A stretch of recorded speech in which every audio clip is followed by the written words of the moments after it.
South Korea, the US and Japan conduct an air and naval exercise off Jeju Island this week, while North Korea condemns the defense drills as reckless. We have more in Press Perspective today.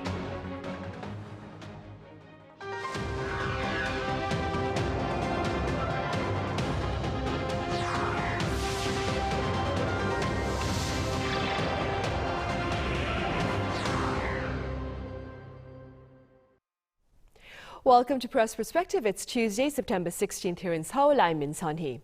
South Korea's latest defense drills with its ally the US and neighbor Japan have been denounced by North Korea as a dangerous display of strength that will have, quote, negative consequences. For more on this, I have Shreyas Reddy with NK News here in the studio. Shreyas, it's been a while. Welcome back. Thank you for having me. I also have Professor Park Won-gon at Ewha Womans University live on the line. Professor Park, as always, it's great to have you with us. Thank you for having me again.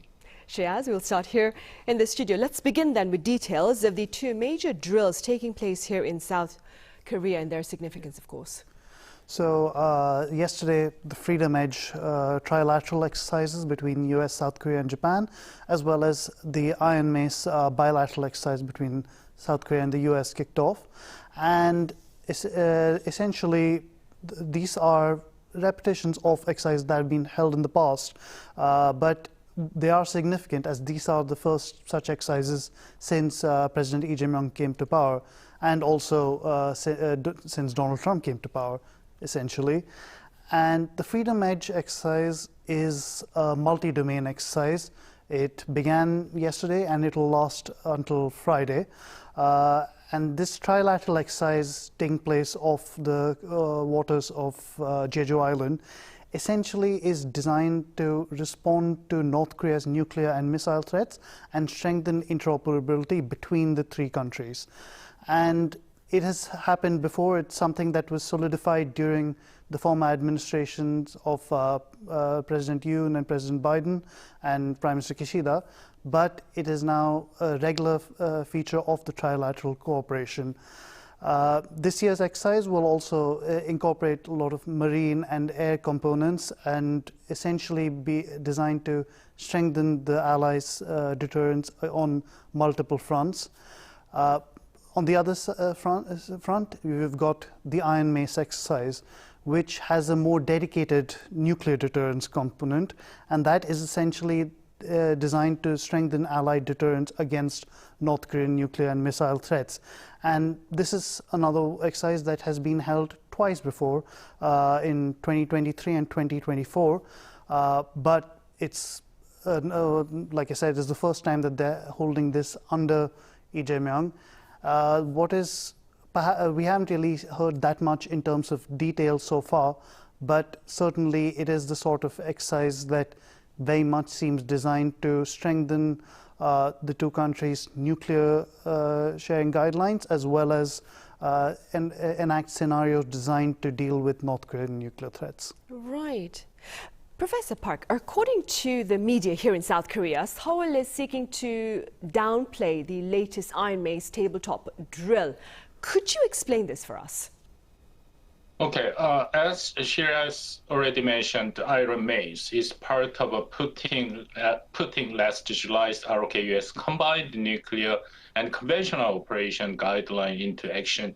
That guideline, often called the CNI, Conventional Nuclear Integration, is designated to integrate the United States nuclear capabilities with South Korea's conventional forces to strengthen deterrence against North Korea's nuclear and missile threats. In practical terms, it is about the planning how our conventional assets would support or coordinate with the United States strategic assets, including nuclear-capable system in a crisis. This is not a live fire drill, though. It is a tabletop exercise, basically a simulation on computer that focuses on planning, procedure, and decision-making. By repeating these tabletop drills, both allies can rehearse a real-world scenario and turn them into the concrete guideline for joint response. But I haven't seen any kind of evidence that Seoul is trying to downplay Iron Mace. what we have seen is that unlike previous rounds, where the exercise was publicized at the end, this time the two governments decided not to issue a press release, largely to avoid giving Pyongyang an excuse to react aggressively. The exercise was also delayed from the earlier in the year because of domestic political factors. That's not the same as downplaying it. Given that North Korea's nuclear threat keeps advancing, institutionalizing extended deterrence through exercise like Iron Mace is absolutely critical for South Korea. So sticking to the schedule South Korea and United States agreed on last year through the NCG, the Nuclear Consultative Group, is extremely important. Some people point out that there is no U.S. carrier strike group involved this time, and read that as downplaying. But from what I see, that's really about the U.S. global force management. Two carriers were unexpectedly sent to the Middle East, not about the reducing commitment to this exercise. Right, Professor Park. Thank you for making that clarification then. Shreyas, as I mentioned at the start of this talk, North Korea, a day before the start of Freedom-Edge, warned about negative consequences with regard to these joint drills. This was made, of course, by the sister of Kim Jong-un, Kim Yo-jong. Could you tell us a bit more about her remarks? Yes.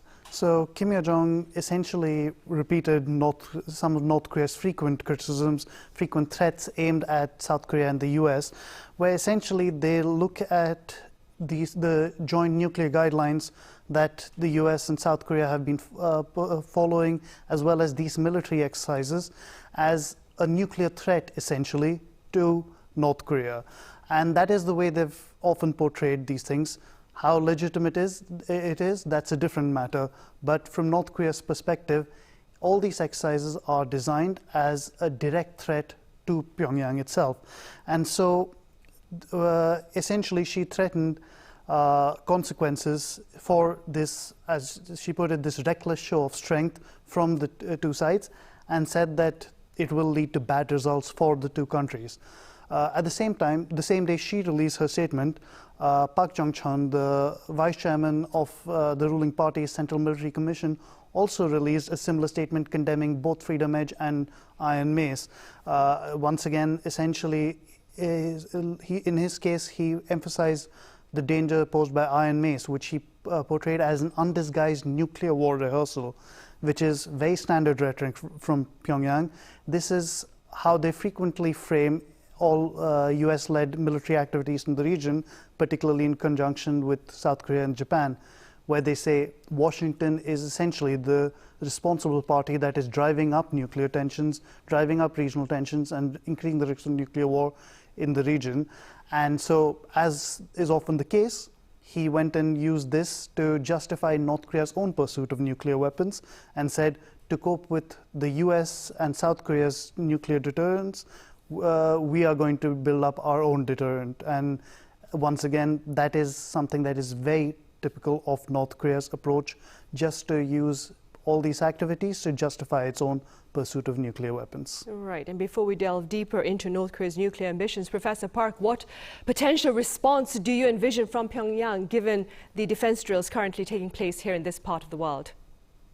Well, statement from this Kim Yo-jong or this the Park Jong-chun, the vice chairman of the Central Military Commission of the Workers' Party of Korea, about this latest ROK-US exercise are nothing new. 4 years, especially since the Trump administration began, Pyongyang has consistently objected to joint drills, U.S. strategic asset deployment, and trilateral or multilateral exercise with Japan. In fact, even I, as a security researcher, have sometimes only realized a drill was happening because North Korean media complained about it. I see two main purposes behind these protests. First, is evidence of just how sensitive North Korea is to combine the exercise and U.S. strategic asset. In a way, Pyongyang is admitting that these drills, especially institutionalized extended deterrence and CNI level integration, really do weaken the effectiveness of its nuclear forces. trilateral training with Japan further eroded the utility of North Korea's nuclear weapons from their perspective. So their pushback is partly a reaction to that. Second, North Korea hopes to influence Washington itself.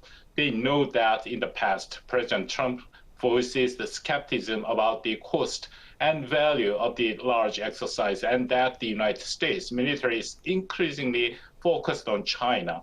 Pyongyang would like a repeat of June 2018, when after the Singapore summit, President Trump announced a pause or downsizing of joint drills and strategic asset deployment. So at the same time, North Korea is careful not to overplay their hand. If you look closely at the language in their statement, it's actually less inflammatory than before.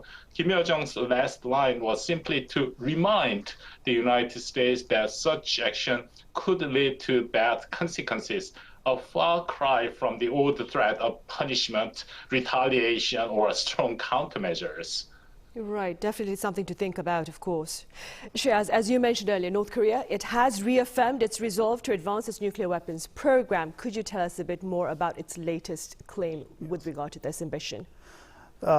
Essentially, over the weekend, North Korea released a statement condemning the U.S. and the International Atomic Energy Agency after the U.S. raised the U.S. envoy to the IAEA essentially called North Korea's nuclear program illegal and said that essentially the goal of complete denuclearization remains the ultimate objective.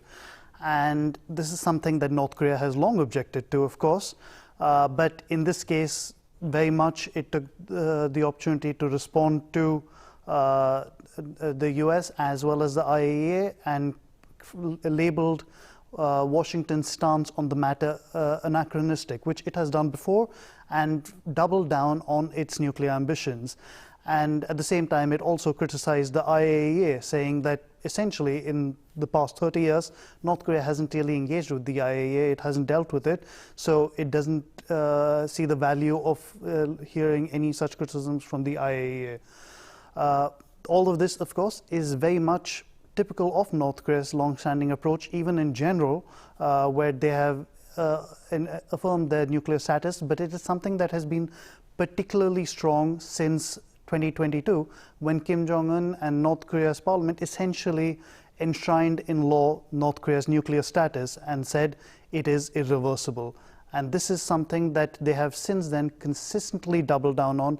Every time there's any talk of denuclearization, every time there's any military exercise or whatever, they always say our nuclear status is irreversible, and unless Washington changes its policies, changes its approach, they will see no reason to come back to the negotiating table. They will reject any demands from the US regarding this. And again, as with the military exercises, as with Park Jong-cheon's statement and Kim Yo-jong's statement, similarly, they always use this to say that the US is the real instigator for nuclear risks in the region. And so to deal with that, North Korea will stick to its nuclear program and pursue a strong strategic deterrent of its own. Right. Keeping in mind North Korea's latest remarks, Professor Park, and of course the current state of geopolitics, what are the prospects of denuclearization here on the Korean Peninsula, do you think? Yeah, it's a very difficult situation. On July 29th, and Kim Yo-jong made it very clear that in a public statement that North Korea's possession of nuclear weapon is irreversible, as just Shreyas mentioned, and that North Korea will not return to the denuclearization talk. And even during the September 4th summit with China held right after Beijing's Victory Day event, the word denuclearization didn't appear at all. North Korea isn't talking about denuclearization anymore. It's signaling that it wants nuclear arms control negotiations with the United States instead. In Washington, there is now a growing mainstream view that denuclearization itself is unrealistic. Some argue that the United States should de facto accept North Korea as nuclear-armed state and negotiate arms control others argued deterrence has to rely on military means rather than diplomacy. But if the goal of denuclearization is officially abandoned, North Korea will effectively become a recognized nuclear weapon state. But the good news is that although the Trump administration has not finalized its North Korean policy yet, and it continued to publicly mention the goal of denuclearization, South Korea and the United States urgently needed to coordinate closely to develop a joint policy. Seoul has already proposed a phased approach of freeze, reduction, and elimination, and it's critical for both allies to build a common plan together as soon as possible. Right, which is what pundits here in South Korea have been saying. Shreyas, North Korea's first daughter, if you will, I'm talking about Kim Joo-ae, she has been garnering quite a bit of media attention in recent times, especially given her presence at the Beijing Victory Day parade that Professor Park mentioned earlier. Authorities here in South Korea claim that she, Kim Joo-ae, may be the next successor. What is known about her, and what have you been hearing here on the ground here in South Korea? Well, she's definitely an interesting character in the North Korean hierarchy, in that since she appeared in late 2022, she has been quite prominent, quite a public presence, and certainly not just North Korea, the world's attention has been focused on her because it represents something very different. But at the same time, very little is actually known about her, not even her name, to be honest, because North Korean media has never actually called her Joo-ae. That name is something that originally came from former American basketball player Dennis Rodman, and more recently, the NIS, South Korea's intelligence service, has essentially suggested that it is most likely Joo-ae, and for the moment, certainly that is our best guess when it comes to her. What we can say, however, is she is, with state media refusing to really talk about her directly or name her, for now she is still essentially an extension of Kim Jong-un. She is an extension of the leader and his power and his significance. But we're also seeing her grow her own significance over time. We're seeing that obviously with her many public appearances alongside her father, and of course the most recent visit to Beijing, but also in the fact that we've seen senior officials, senior generals bowing down to her, treating her with respect. So this does say there is something quite different about her, and also unlike former North Korean leaders and Kim Jong-un himself, she has been introduced to the public as a child. That has never happened before. And so what that tells us is they are treating her differently. Maybe Kim Jong-un wants to give her more time in the spotlight to be able to build acceptance with the North Korean public and the North Korean hierarchy, something he himself did not have because he was essentially fast-tracked into the leadership just before his father died.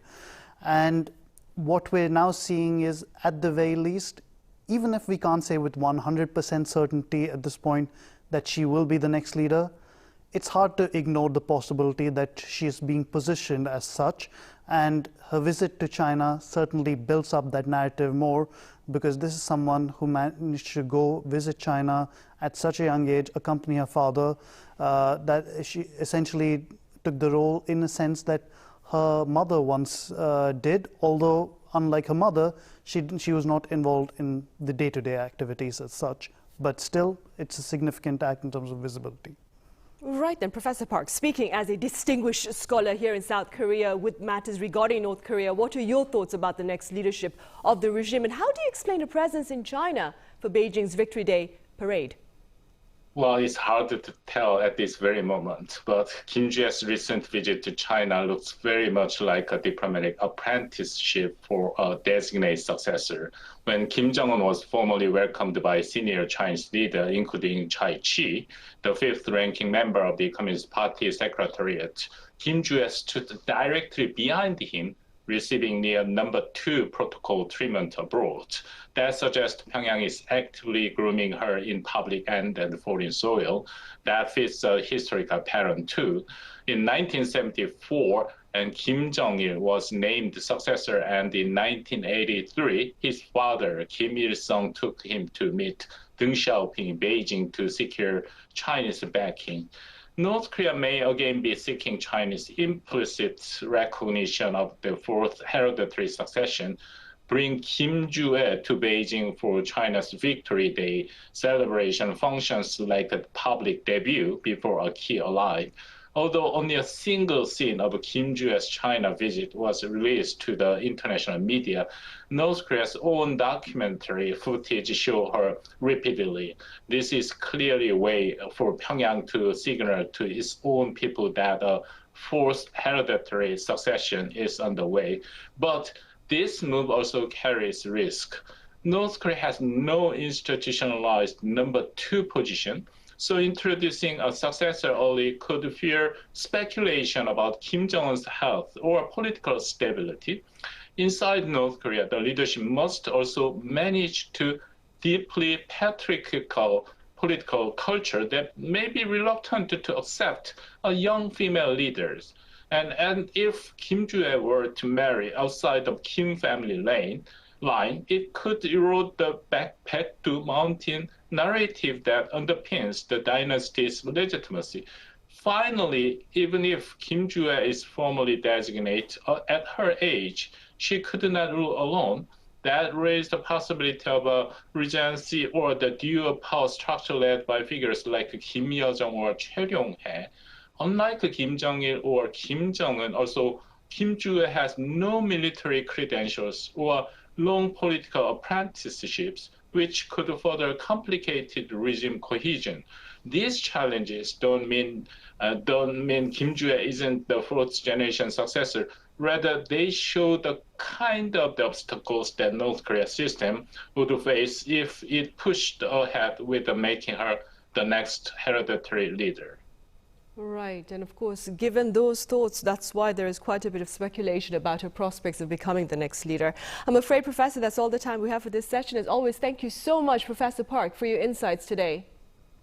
Thank you. And Shreyas here in the studio, thank you very much for your time and your thoughts. Thank you very much. Right, that is all the time we have for this edition of Press Perspective. Thank you for watching, and do join us again same time tomorrow for more panel discussion.